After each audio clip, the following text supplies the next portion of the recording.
July 2, 1943, Castelvetrano Airfield, Sicily. A German Focke-Wulf 190 was caught off guard as a P-40 Warhawk came diving from above. In seconds, bursts of machine gun fire ripped through its fuselage, sending the fighter crashing into the Sicilian countryside. The pilot of the P-40L was First Lieutenant Charles B. Hall, a 22-year-old from Brazil, Indiana. With that single strike, Hall had just achieved something the German Luftwaffe had considered unthinkable. An African-American pilot had shot down one of their frontline aircraft. That swastika painted onto Hall's Warhawk later that day would be the first of 112 enemy aircraft destroyed by the group the Germans came to call Schwarze Vogelmenschen, the Black Birdmen. For the Nazis, who classified black people as Untermensch, subhuman, and unfit for technical skill or courage, this was a devastating reality check. The same regime that banned interracial marriage through the Nuremberg laws was now watching its ideology unravel in the skies above the Mediterranean. The pilots responsible were trained in Tuskegee, Alabama. A total of 992 men passed through this program, and soon they would dismantle both German aircraft and German beliefs about racial superiority. When Luftwaffe fighters rose to intercept American bombers in 1943, they were about to face some of the most disciplined, highly trained aviators the United States Army Air Forces had ever produced. Unlike many of their white counterparts, these men had overcome barriers of segregation, endured longer training schedules, and entered combat not only to serve their country but to prove the worth of an entire race. The numbers told the story. Across Europe, the Tuskegee Airmen flew 15,000 combat sorties and 1,578 missions. They achieved 112 confirmed aerial victories and kept bomber losses far below those of other fighter groups. Even the most hardened Nazi leaders could no longer ignore the failure of their racial theories. But the path to that first victory in Sicily did not begin in battle.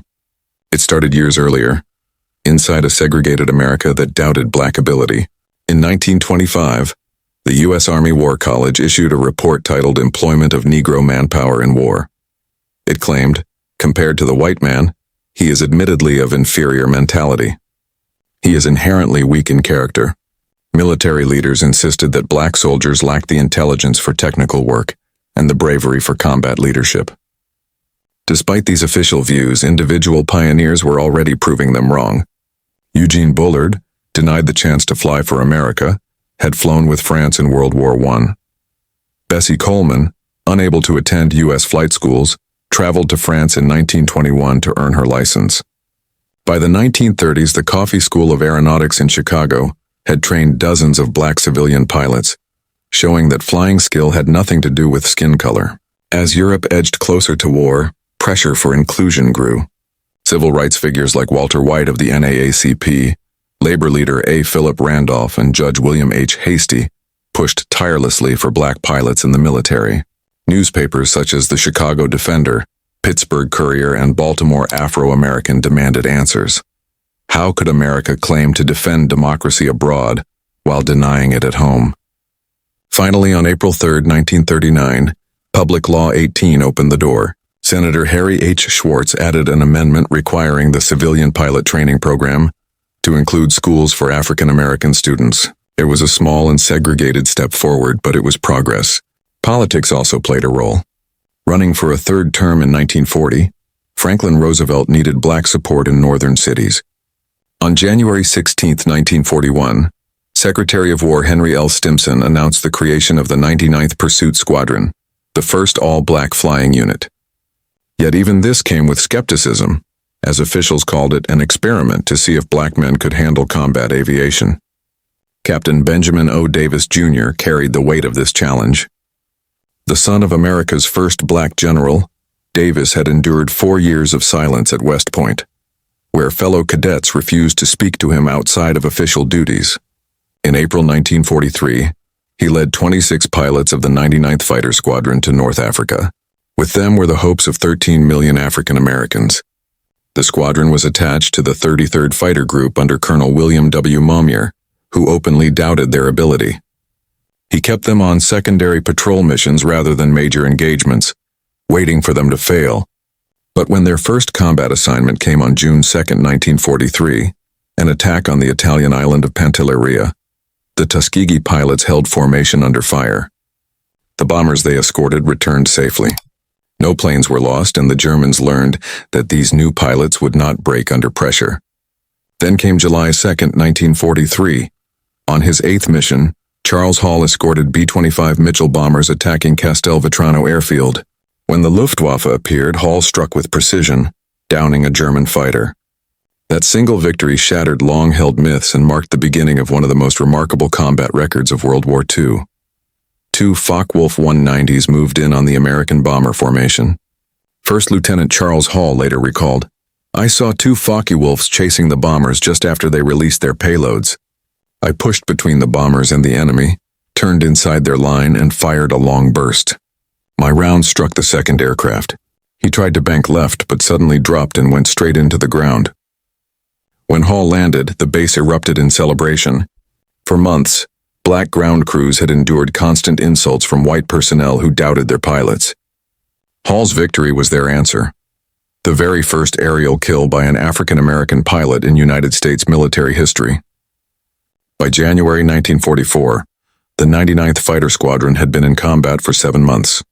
Yet Colonel Momier filed a damaging report, claiming the unit lacked aggressiveness and recommended removing them from combat.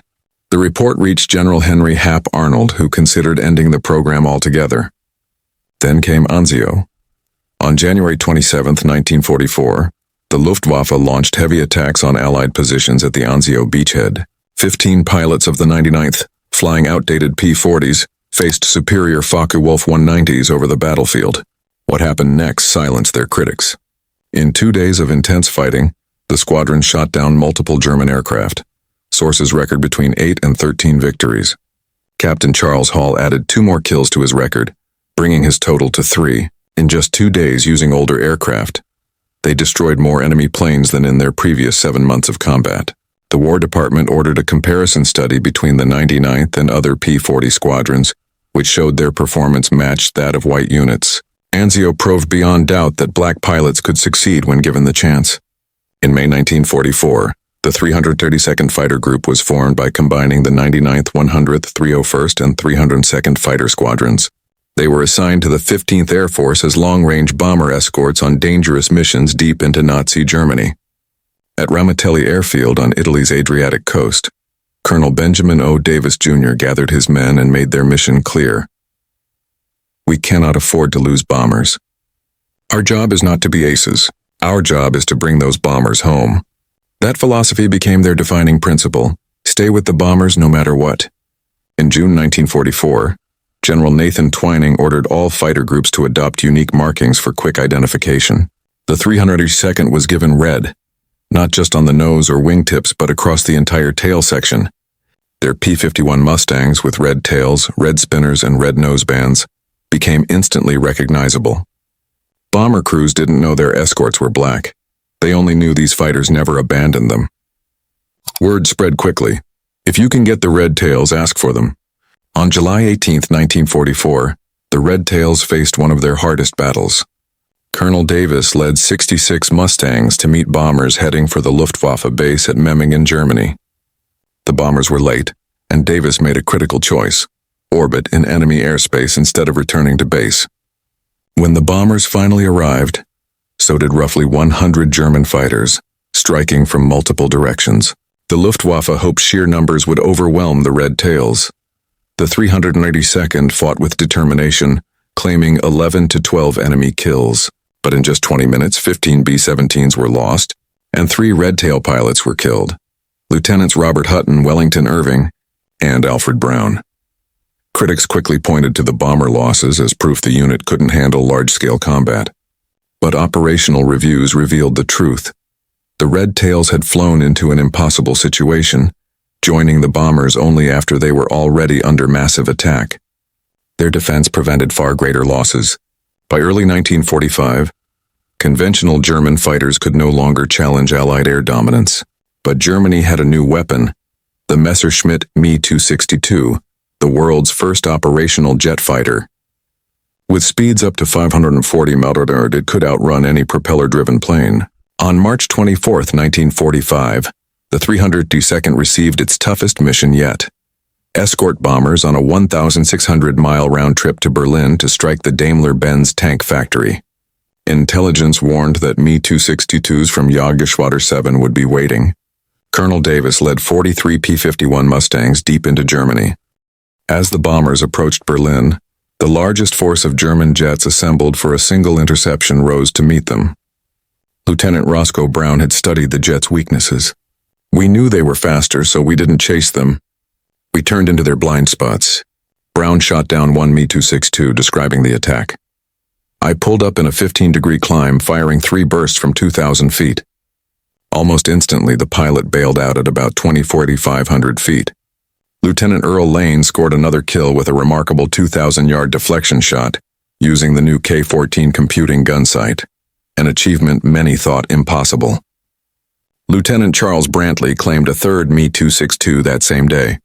It was the ultimate proof that the Red Tails could defeat even Germany's most advanced weapons.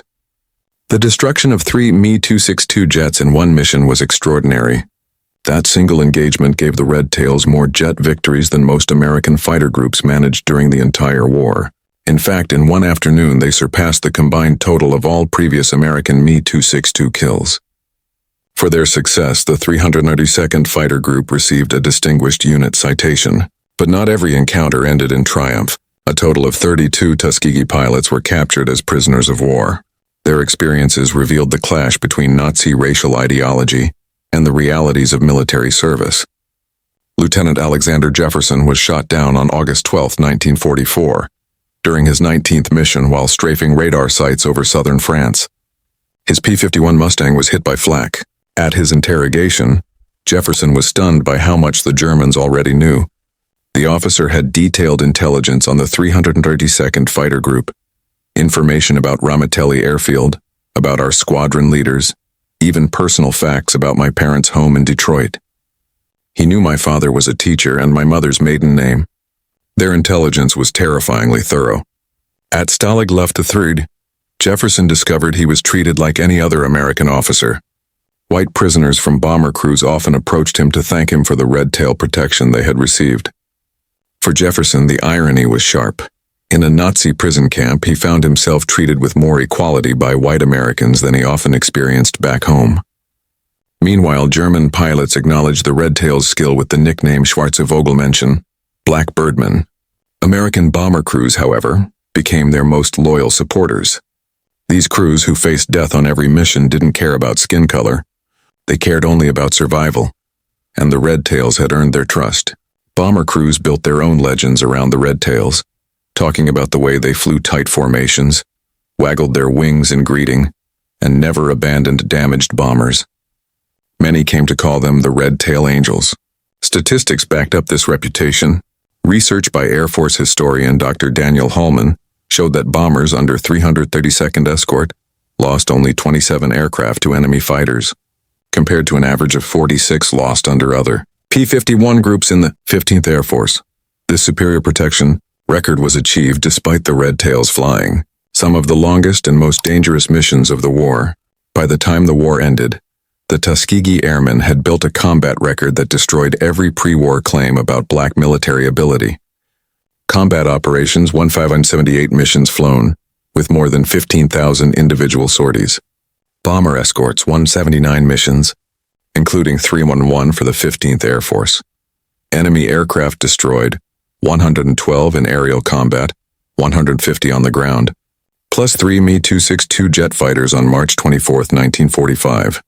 Ground targets destroyed, 950 railcars, trucks, and vehicles, 254 locomotives, and the former Italian destroyer Ta-22 Giuseppe Musori, disabled beyond repair on June 25, 1944. Protection record, only 27 bombers lost under their escort, compared to the 46 average for other groups.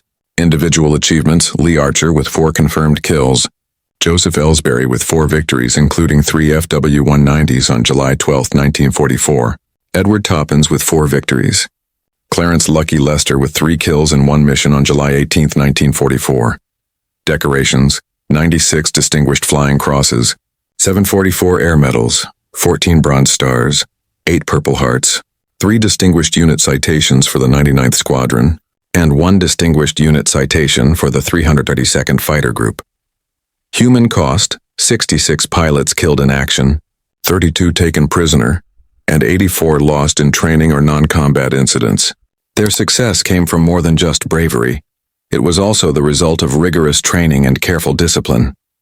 At Tuskegee, pilots logged more hours than their white counterparts, 300 hours compared to 200, and trained relentlessly in formation flying, knowing precision would be their edge in combat. The washout rate at Tuskegee was 60%, compared to 40% in white programs. Only the very best graduated, forming what Colonel Noel Parrish, Tuskegee's commander, described as a super-selected group. The aircraft they flew told another part of the story. The 99th Squadron began with worn-out P-40 Warhawks, planes already considered obsolete when they reached North Africa. These Allison engine fighters were slower and weaker than German Bf-109s and FW-190s. Yet, by using the Warhawk's tight turning ability and rugged design, Tuskegee pilots managed to compete. Everything changed in July 1944 with the arrival of the P-51 Mustang. This aircraft was the peak of American engineering. A Packard-built Merlin engine, a top speed of 437 mph, 50 caliber machine guns, and long-range capability of over 1,600 miles with drop tanks. For the first time, the Red Tails had the tools to match their skill, and with the Mustang they became one of the most respected fighter groups of the war. Behind every Tuskegee pilot who downed a German aircraft stood an entire team of support personnel, mechanics, armorers, and crew chiefs, the men who kept the Red Tails in the air. Out of roughly 16,000 Tuskegee Airmen who served, fewer than 1,000 were pilots. The rest were the unsung heroes who made success possible. The ground crews performed near miracles with what little they had. Ramitelli Airfield in Italy was far less developed than other American bases. Supplies were scarce and the 332nd often received equipment only after everyone else. Yet despite those disadvantages, their aircraft readiness rate, the number of planes available for combat, matched or even surpassed white units. These crews also faced danger firsthand. German attacks on Ramitelli were rare but deadly. On March 24, 1944, one bombing raid killed several men. Even as explosions hit the base, ground crews kept working, pushing aircraft away from burning fuel dumps to save what they could. The strategic bombing campaign over Europe was the ultimate test for the Tuskegee Airmen. Each B-17 Flying Fortress cost $238,000 and carried 10 highly trained crew members. Losing one bomber wasn't just a tactical loss, and it was a major strategic setback. Protecting those bombers mattered far more than racking up aerial victories. Colonel Benjamin O. Davis Jr. understood this perfectly. He warned his pilots not to abandon their escorts just to chase enemy fighters. "Anyone can shoot down a fighter if they break formation," he said. "But it takes discipline to stay with the bombers when the enemy is running." Through experience, the Red Tails developed a layered escort system. Some flew directly above the bombers, weaving back and forth in close protection. Others positioned themselves farther out to intercept incoming fighters. A final group watched from above to stop high-speed diving attacks. It was a system that demanded precision, communication, and discipline. The Tuskegee Airmen were fighting on two fronts, against fascism in Europe and against racism at home. Their victories in the air directly challenged both Nazi racial theories and America's own policies of segregation. While their success was celebrated in black newspapers, mainstream outlets often ignored or minimized their achievements. The Pittsburgh Courier used its Double V campaign, Victory Against Fascism Abroad and Victory Against Racism at Home, to highlight the airmen as proof of black excellence. By contrast, German forces were well aware of them. By 1945, the Luftwaffe knew exactly who flew the red-tailed Mustangs, calling them Schwarze Vogelmenschen. Meanwhile, many white Americans had no idea black fighter pilots even existed. The War Department had deliberately downplayed their accomplishments. Victory in Europe didn't bring immediate celebration for the 302nd. While white units prepared for parades, the Tuskegee Airmen faced doubts about their future. Despite overwhelming evidence of their ability, the Army Air Forces still planned to maintain segregation. For decades after the war, their story remained largely hidden from mainstream America. Many pilots carried the weight of this erasure. Lee Archer, With 4 confirmed kills, built a successful career in business but rarely talked about his service. "Nobody believed me anyway," he later said. "A black fighter pilot must be lying." Progress came slowly. In 1948, President Harry Truman issued Executive Order 9981, which desegregated the U.S. military, a decision influenced in part by the Tuskegee Airmen's combat record. In 1954, Benjamin Davis, the man who had led the Red Tails over Berlin, became the first black general in the U.S. Air Force. True national recognition didn't arrive until much later. In 2007, President George W. Bush awarded the Congressional Gold Medal to the Tuskegee Airmen. Of the original pilots, only about 300 lived to attend. Many had waited more than 60 years for their country to honor them. Their accomplishments were never a myth. They were documented fact. The numbers remain undeniable. 112 aerial victories against the Luftwaffe. 3. Me-262 jet fighters destroyed in a single mission. 150 enemy aircraft destroyed on the ground. 27 bombers lost under their escort, compared to the 46 average for other groups. 96 Distinguished Flying Crosses awarded to 332nd Fighter Group pilots. The name Schwarze Vogelmenschen was proof that even the enemy recognized their skill.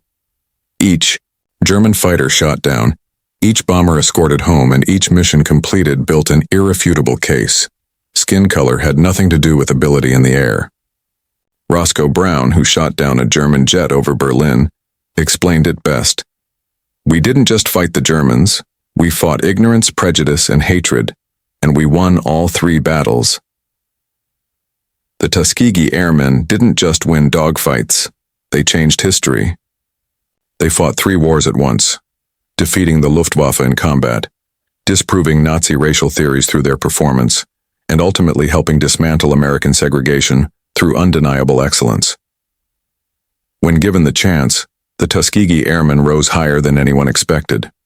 They turned mockery into respect, prejudice into acceptance, and enemies into witnesses of their extraordinary achievements.